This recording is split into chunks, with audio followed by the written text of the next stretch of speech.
Hello friends, back to Bhavani lifestyle. வாங்க எல்லோரும் தோசையை சாப்பிடலாம். என்னடா தோசை இருக்குது, சட்னியை காணும். நான் தோசை சூடாக இருந்தது ஃப்ரெண்ட்ஸ், என்ன செஞ்சேன், தோசை சுட்டுட்டு அதில் சட்னி ஊற்றணும். சட்னி ஒன்றுமே இல்லைன்னா தோசை உறிஞ்சிட்டு இப்போ நான் எப்படி சாப்பிடுவேன்? இப்போ பாருங்கள், தோசை பிச்சை காஞ்சி போய் வருது. இதை இப்படியே வாயில் வச்சா பயங்கர விக்கலை செய்யும்.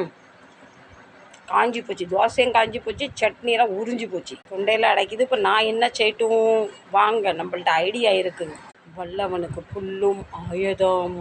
இப்போ மத்தியானம் நான் சாப்பிட்றது கொஞ்சம் கத்திரிக்காய், முருங்கைக்காய், மாங்காய்லாம் போட்டு கொண்டக்கடலை வச்சு புளிக்குழம்பு கொண்டாந்து இது அப்படியே ஊற்றிடுவோம். மத்தியானத்துக்கு யார் பார்த்தா?